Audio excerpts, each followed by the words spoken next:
বগুড়ার গাবতলী উপজেলার সুখানপুকুর ইউনিয়নে সাধারণ মানুষের স্বাস্থ্যসেবা নিশ্চিত করতে সরকারিভাবে গড়ে তোলা হয় সুখানপুকুর উপস্বাস্থ্য কেন্দ্র। তবে এই উপস্বাস্থ্য কেন্দ্রটিতে বর্তমানে পরিণত হয়েছে মাদকসেবীদের নিরাপদ আখড়া হিসেবে। ভেতরে যেতেই চোখে পড়ে মাদক সেবনের বিভিন্ন উপকরণ এবং নিষিদ্ধ বিভিন্ন নেশাজাতীয় ঔষধের ব্যবহৃত প্যাকেট। বিষয়টি জানতে উপসহকারী কমিউনিটি মেডিকেল অফিসারের রুমে যেতেই দেখা যায় চেয়ারে বসে মানুষকে চিকিৎসা দিচ্ছেন অবসরপ্রাপ্ত একজন অফিস সহকারী। তিনি জানালেন তাকে চিকিৎসা দিতেই ৬,০০০ টাকা বেতনে রাখা হয়েছে। এখানে কোনো লোক নেই, একটা লোকও দেয়নি। হুমায়ুন কবির মাসে ৬,০০০ টাকা দেয়, সে হিসেবে আমি এখানে দেখাশোনা করি। এই উপস্বাস্থ্য কেন্দ্রের দায়িত্বপ্রাপ্ত উপসহকারী community medical officer Humayun Kabir সেখানে প্রায় সময়ই অনুপস্থিত থাকেন। মুঠোফোনে যোগাযোগ করলে তিনি অনুপস্থিতি ও অফিস সহকারীকে চিকিৎসা দেওয়ার বিষয়টি অস্বীকার করেন। অবশ্যই নিয়মিত বসি। আমি আজকে শারীরিক অসুস্থতার কারণে আমার যেতে দেরি হয়েছে। আমি অন দা ওয়ে। আমি জানি বিষয়টা, আমি আমার উপজেলা হেলথ কমপ্লেক্সে অবগত করছি এবং লিখিত আকারে সামনে মাসিক সমন্বয় মিটিং এ জানাবো। সাধারণ মানুষের চিকিৎসা সেবা প্রদানের লক্ষ্যে গড়ে ওঠা এই উপস্বাস্থ্য কেন্দ্রটি এখন পরিণত হয়েছে মাদকসেবীদের আখড়া হিসেবে।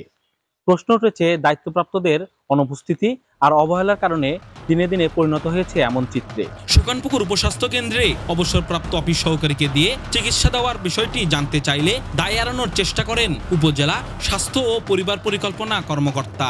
এটা একটা ধরার মতো বিষয় বলছে। চিকিৎসা দেওয়ার ক্ষমতা রাখে না, কিন্তু দেওয়া যাবে না, এটা তো অবশ্যই। ও হয়তো পিওনের কাজ করাতে পারে। মাদক সেবনের বিষয়টি ঊর্ধ্বতন কর্তৃপক্ষকে জানিয়ে থানা পুলিশকে অবগত করা হবে বলে জানালেন এই কর্মকর্তা। দ্রুত পদক্ষেপ নিব, আমার ঊর্ধ্বতন কর্তৃপক্ষকে জানায় ওখানে যে সমস্যাগুলো হচ্ছে এটার জন্য থানাতে ওসি সাহেবকে এটা জানাবো আমি। মাদক নির্মূলে সর্বদা তৎপর পুলিশ, তাই সেখানে নিয়মিত অভিযান পরিচালনা করা হবে বলে জানালেন থানার অফিসার ইনচার্জ। সরকারি অফিস কক্ষে বা অফিস এরিয়ায় কোনো ধরনের মাদক সেবনকারী বা মাদক সেবীদের কোনো আনাগোনা আছে কিনা এই সংক্রান্ত কোনো অভিযোগ কেউ আমাদের অবহিত করে নাই এবং এই সংক্রান্তে আমার সংশ্লিষ্ট বিট অফিসার সহ অন্যান্য অফিসার প্রতিনিয়তই সেখানে অভিযান পরিচালনা করবে।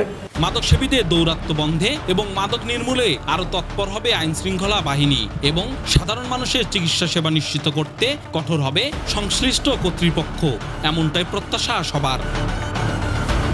বাঁধন কর্মকার কৃষ্ণ, আনন্দ টিভি, বগুড়া।